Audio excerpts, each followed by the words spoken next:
Hello friend, welcome to the video. This is 10 tips to help you get better sleep tonight. This is my top 10 tips. This is an additional bonus to my video workshop on sleeping better, the fundamentals of sleep management.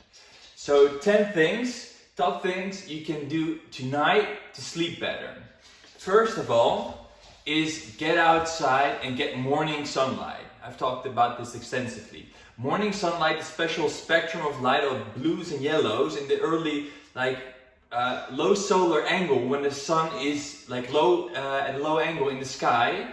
This particular quality of light has beneficial properties that trigger melanopsin cells, which are like cells, neurons in your eyes that send a message to the suprachiasmatic nucleus, which is a little internal clock that you have in your brain that sends out the rhythm and the internal time to all the cells, tissues, and organs of your body.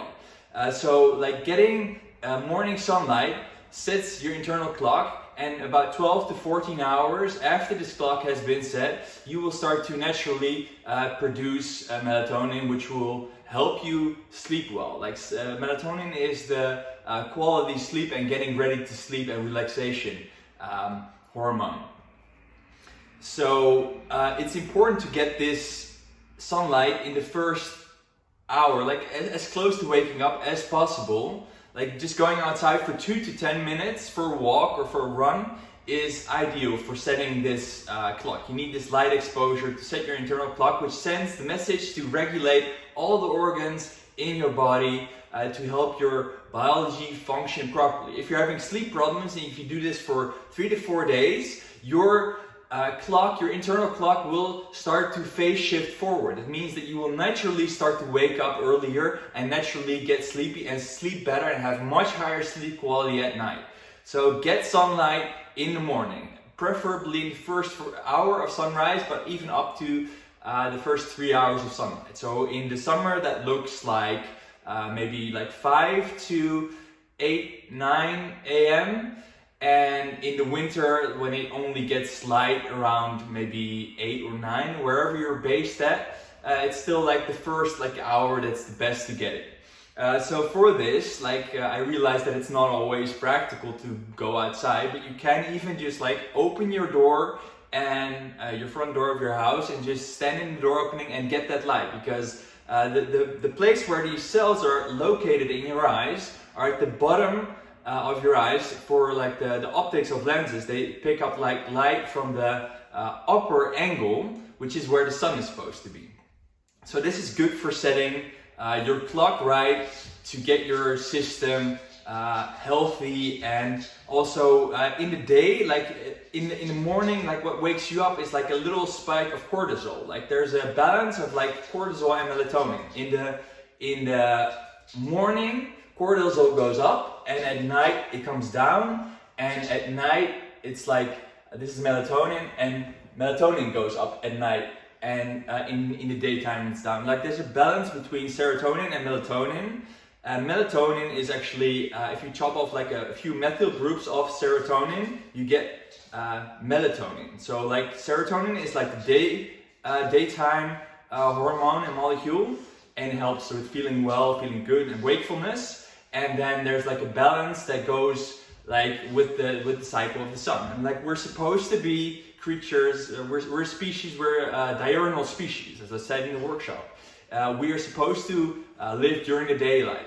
Actually, this whole night owl thing, this is a modern habit. 100 years, 150 years ago, everybody was a morning person. There was no such thing as a night person. Maybe there's a writer or a poet or an artist somewhere by candlelight at midnight writing lines of poetry, something like that. But everybody used to get up when the sun rises. Our biology is evolved to get signals, get anchors from sunlight, which help us set our internal clock, which help with all kinds of hormonal regulations and beneficial factors in our health.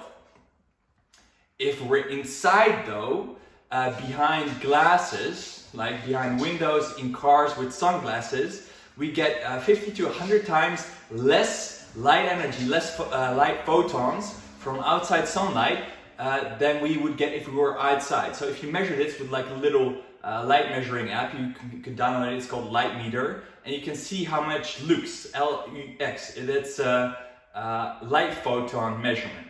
And you can see that inside in the morning it's maybe like a 0 to 20 to 50 or so, and if you stick it outside, it's 1,000 to 2,000 to 3,000. If you look at right at the sun, it's anywhere from 30,000 to 70,000, and you need about 100,000 to set your circadian clock right. So if it's not practical for you to go outside in the morning because it's winter or because of other circumstances, actually just sticking your head like out the window so that you get the light exposure of the particular frequencies and just the light photon energy into your eyes, that will actually be sufficient for setting your internal clock.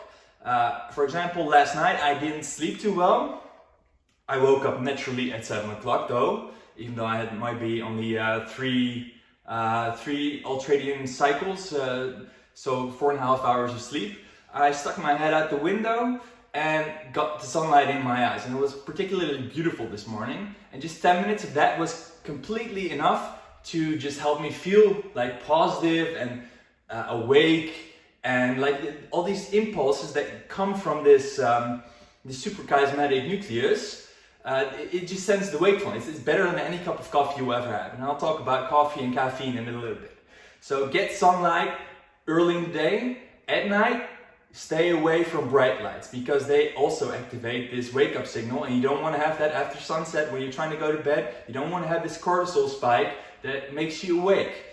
So be mindful of that if you're in a situation where it's nighttime and you're dealing with driving and you have like very bright LED lights, which is very, very harmful at that time because your retina and your eyes become more sensitive the longer you've been awake. You kind of notice probably when you go outside if you've been awake for 10, 15, 20 hours, and you go outside where some light is like, the light, it hurts my eyes.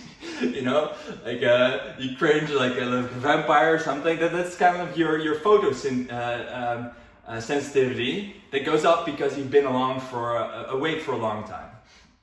So at night, blue blockers like blue blocking sunglasses or gamer glasses, however you want to call them. Like I know this company that has very great ones on Amazon. This Horus X, and they're quite cheap and they don't look completely terrible. You kind of look like Bono, I mean, kind of like the Will Smith and Angelina Jolie in Mr. and Mrs. Smith glasses in the fight scene. You know, those are very, very useful if you're having to be exposed to bright lights or blue lights at nighttime and you want to be able to get to sleep. Because like 4 hours after the last time you see bright blue light from like a screen, that's kind of when you start making melatonin. So if you're exposing yourself to things like messages, TV, Netflix, all these things at night, it will like trigger like a spike of waking you up, and that's counterproductive to helping you fall asleep and have good quality sleep.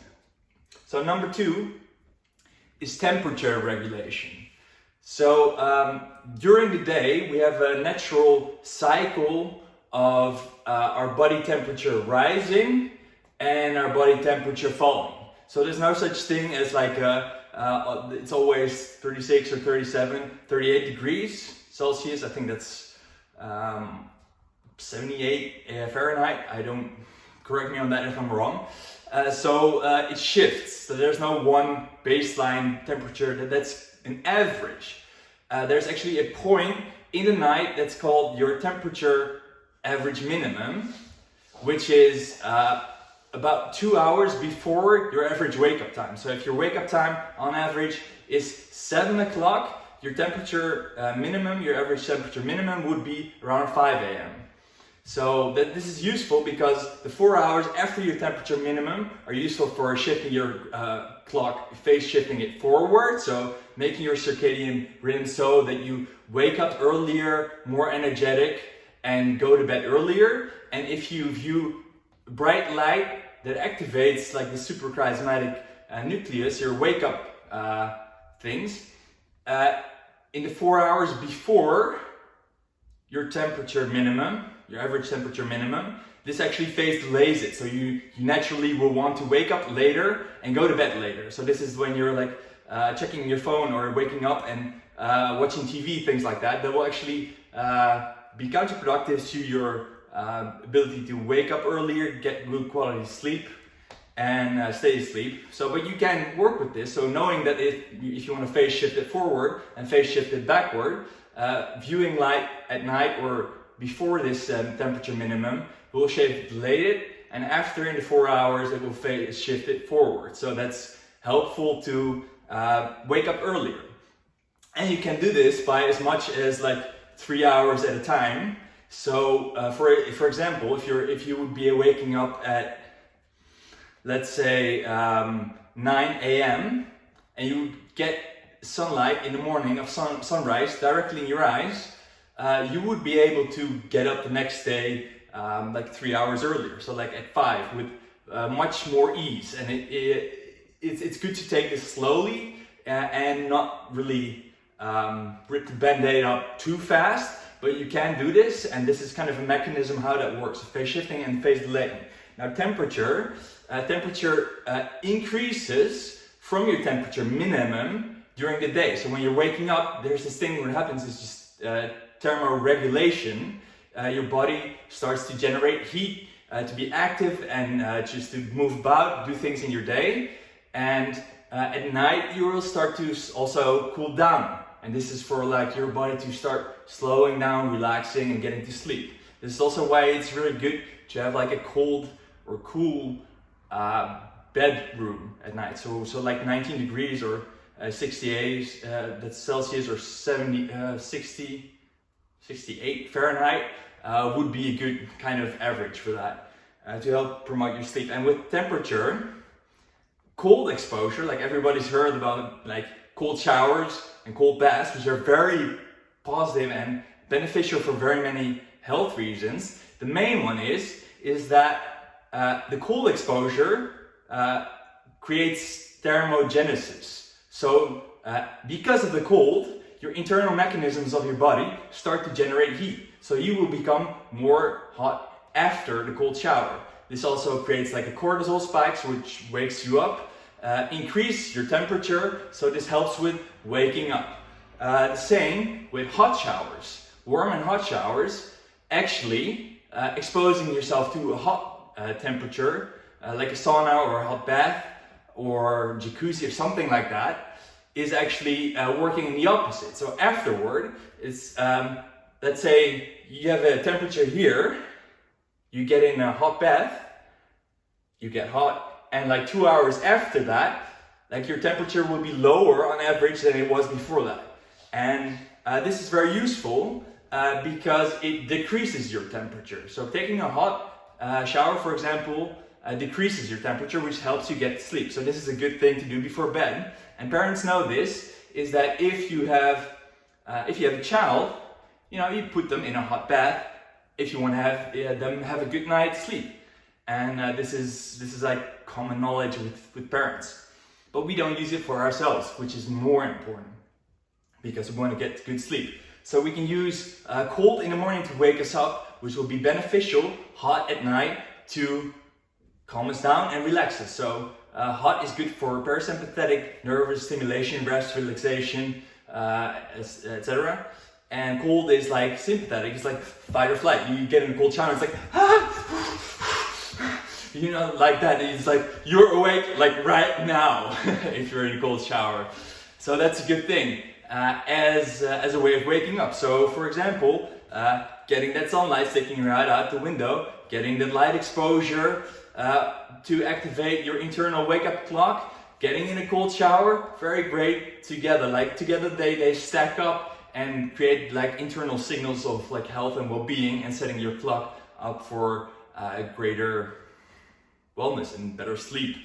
So the same is also with hot showers in the morning. They will lower your temperature, so they will phase delay your clock also actually. And at night, what I like to do is like getting in a hot shower, like in a warm shower that you usually get, and when it starts to get kind of comfortable after the feeling of niceness is gone, like turning the heat up a little bit. And when it kind of regulates, turning up a little bit and a little bit, a little bit, and going further and further until like you're like in a really hot shower that would be way hotter than you would be able to get in at the beginning. So this is like boiling like the little the frog in the pan. Like you don't throw it in the hot water. Like you kind of like warm up the water. That's how you get it to cook. That's how you cook the frog. So we don't want to cook the frog, but that is a good way to increase like the relaxation that you get. And like after such a hot shower, it's like you're like, okay, I'm relaxed now. I'm really relaxed now, and that's a good thing. And like about 1 to 2 hours after that, your temperature minimum will actually be lower than before you got in the shower. So next is number 3. If you're doing this thing, number 3 is make sleep a priority. Like sleep is so important. Like it recharges our batteries. It does so much for our health. It recharges us. It restores us. It rejuvenates us. It repairs us. Like if you hit the gym, that's not where you're growing your muscles. Your muscles are growing when you're sleeping. Like if you're trying to get healthy and all these things, and you're doing all these things and using all the supplements and doing all the routines, etc., and you're not getting the results, like are you sleeping enough? Like are you giving your body the proper rest time that you need to actually rebuild itself? And it's like imagine like an iPhone. Like you have your cell phone right there, right? If it's fully charged, great, you can use it the whole day. But if it's only like 70%, like it's gonna die quicker. And like when it gets low, it's like low power mode. And in low power mode, like it doesn't function as well. Well, imagine like if you're only charging it for like 30%, like not full night's sleep, full night's recharging. You can't really do much with that. You know, that's not what you want, and this is your body. Like you want to be like effective, productive, efficient. You want to high perform. You know, you want to have health, well-being, happiness. It's not going to happen with sleep deprivation.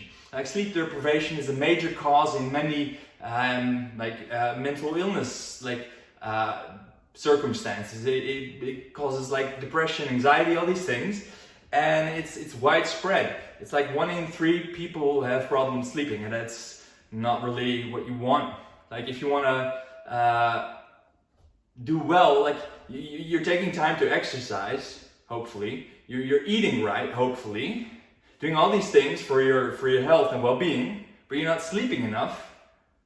Like that should be like the main priority. Like you schedule a doctor's appointment, you schedule a dentist appointment, you should be scheduling your sleep, because the sleep, like if you get a good quality sleep, that is the basis for everything you will do. Everybody knows like the feeling that it is of not having sufficient sleep and not sleeping enough, and what that feels like. But very few of us actually know what it feels like to actually have such a good night's sleep that you wake up and it's like, that was the best night's sleep ever. Like when is the last time that you experienced that?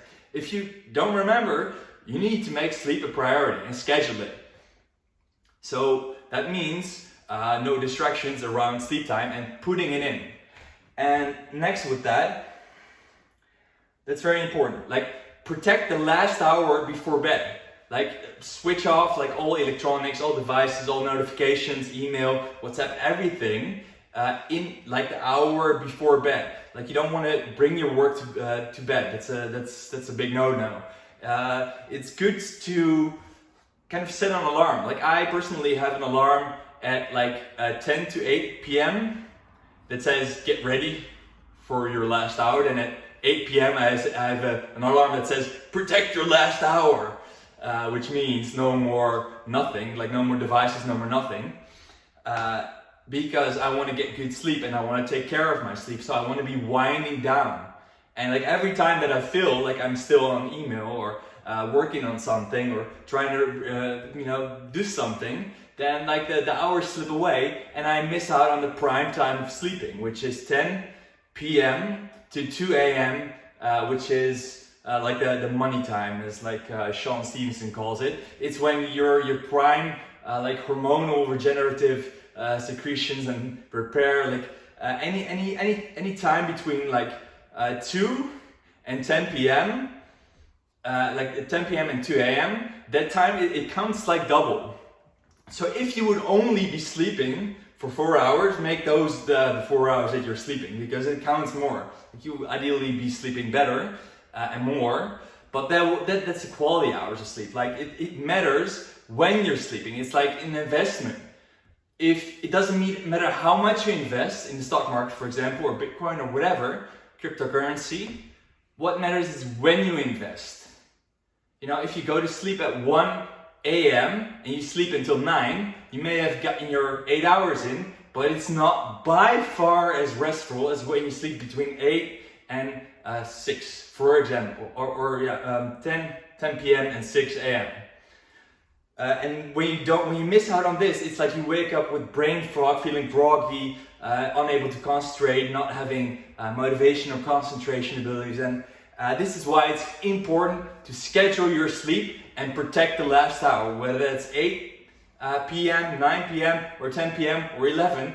Protect the last hour and make a routine that helps you get to sleep. Create a sleep sanctuary and create a routine and a ritual that helps you get a good night's sleep. Next tip is tip 4, which is meditate. Meditation helps you train your brain. Meditation is basically brain training. To meditate, like Dr. Joe Dispenza says, is like to become familiar with. You're learning who you are inside, and you're learning to calm yourself. And there's 3 practices. One is breath work, which is very good for like calming your central nervous system and relaxing it and learning to relax, because a lot of people don't actually know how to relax themselves, because we're living in such a high stress world. Wim Hof method is excellent by far, like fire breathing, and other methods are really good. For meditation, there's things like mindfulness is really good. One I like very much is spirit breathing, and the best I've ever experienced was Dr. Joe Dispenza's meditations of the formula. It's like by far the most greatest thing I've ever seen. But like things like Headspace, an app which will teach you to meditate. And like if you're unfamiliar with meditation, there are like a host of benefits that are even scientifically proven. Like 10 years ago, if you say you were going to meditate, people were like, ooh, that's weird. Like right now, like executives, top CEOs, most productive people, they meditate because it is so powerful. And it's accumulative. It's a skill that you have to build and learn and maintain, and it pays so much dividends. So learning to meditate, with that breathwork meditation, there's a specific type of meditation which is very beneficial, especially for kind of regaining some sleep, catching up on some sleep, and some lost sleep, is a type of meditation which is called Yoga Nidra. Yoga Nidra means yogic sleep. What happens is through a guided meditation, it's very easy. You just lie down and follow just a few simple, just breathing instructions, like concentration on specific body parts, and just body awareness type things. And what you do is you actually deeply relax so much that you put your body to sleep while your mind stays active. And they say that like 1 hour of Yoga Nidra equals like 4 hours of sleep. And this is something that like the Marines do when they have like missions and sleep deprivation for a long time. They do like Yoga Nidra at night so they can kind of maintain sanity. Like I use this specifically during the afternoon if I have kind of like a dip. And it's good to actually help train you to relax. It teaches you how to fall asleep, how to relax. And with meditation, like there's like 4 brainwave frequencies. You have like high beta and beta frequency. That's like our awake, aware, moving about type of consciousness. And it's like the kind of consciousness you have when you have like a cup of coffee, or just you're like, okay, I'm up and about, I'm ready, I'm paying attention, I'm hyper focused. Problem is we don't know how to shift in and relax into other states of consciousness. So like below that is like alpha, which is great, alpha brainwave frequencies, which is great for creativity, being in the zone, things like that. Then there comes like I think it's theta, which is like deep meditation, and you have that delta, which is like deep dreamless sleep. And you can get to delta states while you're consciousness, and that's actually a very advanced meditation technique. And actually, if you're very advanced, you can actually even get to gamma brain wave frequencies, which is like a off the charts type of like bliss, like super consciousness type of brainwave frequencies, which is amazing. But that takes a bit of work. So this is good to be able to navigate these brainwave frequencies, because when you are going to sleep, actually, that's when you're shifting gears. So you're going from beta to alpha, theta to delta, and that's how you fall asleep. People don't often know how to shift gears and change gears. And this happens at night when you go to bed. It goes from beta, alpha, theta, delta, and in the morning, delta, theta, beta, alpha, beta. And in the morning, we all know this, we're like going from like unconscious to conscious. Same thing, at night we want to go from conscious to unconscious and rest and relax. Like sleep is a rest and relax. It's a natural recharging state. And like if you don't get sleep, you're being completely unnatural. Next thing is exercise and timing exercise.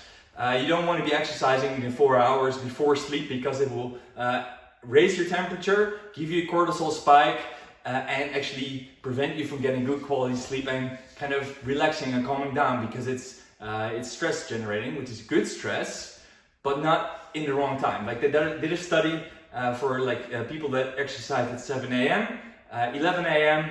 and 7 p.m.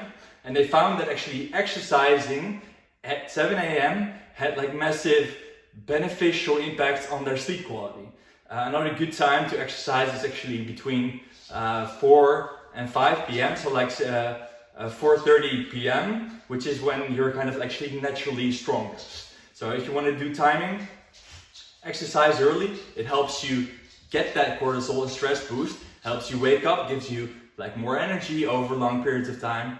And actually we should all be exercising in some form or other. If it's walking, running, if it's doing yoga or weight training or calisthenics or biking or any type of anything, physical activities. We're not meant to be dormant, sitting on a couch or in a desk all day in a cubicle. We need to be up and about. So like that's an important. It's like sitting the new smoking. So getting up and stretching every now and again. So exercise and taking care of your body.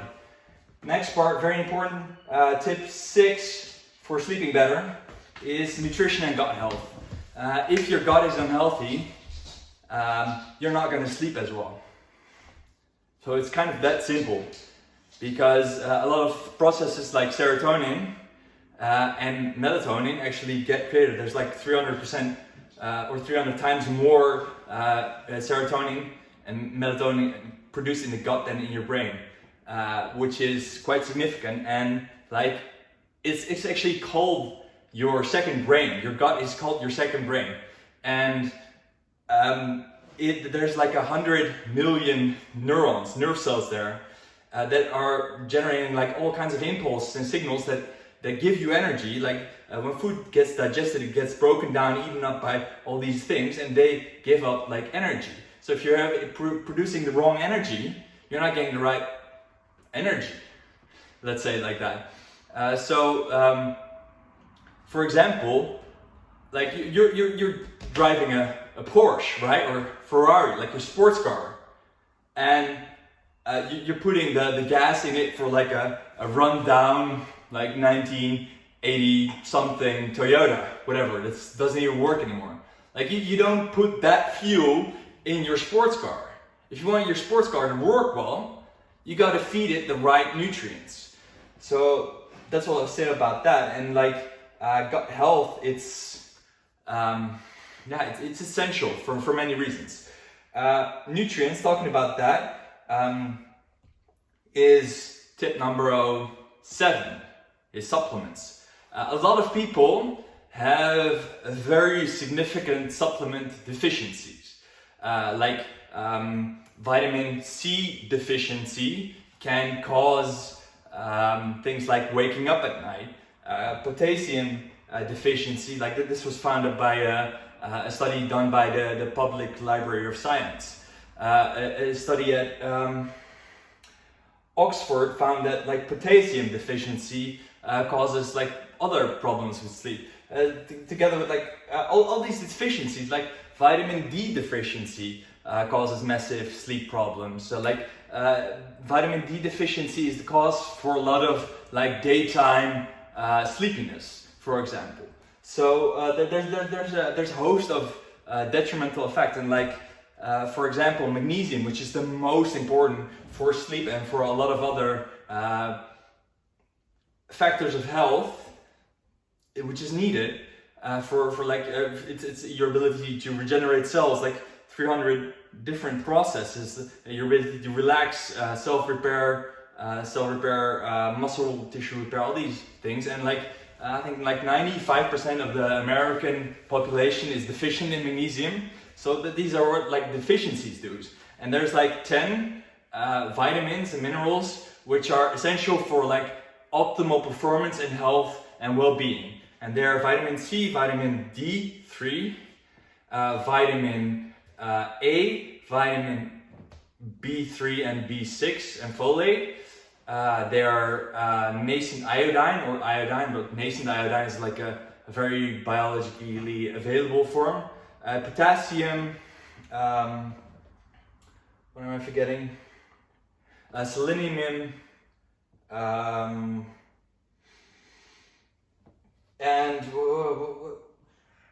I think, but those are 7, but so vitamin, magnesium, omega-3, vitamin D3, selenium, vitamin C, potassium, vitamin A, vitamin Bs, folate, and nascent iodine. Those are like the most essential things you want to have. Specifically for sleep, you want to have magnesium. That's really good for before bedtime. Vitamin C deficiency will help, will cause sleep problems. So getting vitamin C in, which is also very important. Vitamin D, which you get from sunlight, ideally when you're doing this light exposure, but ideally also on your skin, because that's kind of what we need. It's very important for our health, but it's also good to take in a like oral supplement. With any supplement, it's important to get good, high quality supplement wherever you are in the world. But that's your task to do your diligence on, because like store-bought things, that they're usually like 3 times more expensive and like 10 times less quality. And on that topic, taking melatonin as a supplement can be very helpful, but don't get used to it, because you can get like so used to it that you start becoming less reactive to it, and then you need it and you get a dependency and get enough of it. It's not the best thing. And melatonin is a hormone. You should not be actually supplementing hormones, but getting the light exposure in the morning, getting all this exercise and meditation will actually help you. But melatonin is useful for times when you have irregular sleep, things like when travel, etc. But with melatonin, they have done studies like in the United States that what is listed on the bottle, the amount, can be anywhere between like 15 to like 400% of what's listed. So if that would be 10 milligrams, which is incredibly high, there would only be 1.5 in it, opposed to like 40, which is way too much. With melatonin, if you're taking it, the amount you need, the maximum amount, is 0.1 milligram or 0.2. That's all you need. Like 5 milligrams, it's way too much. Way too much. Like you don't need that.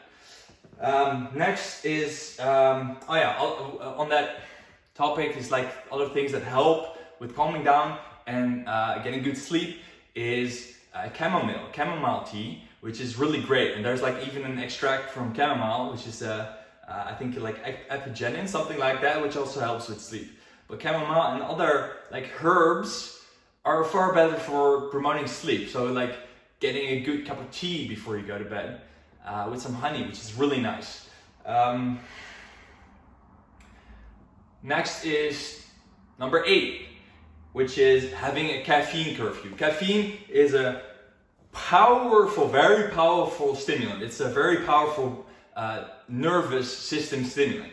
And not to say anything bad about caffeine, but too late caffeine consumption can have massive impacts, detrimental impacts on sleep, as in inability to get to sleep, get good quality sleep, things like that. They've done studies on this.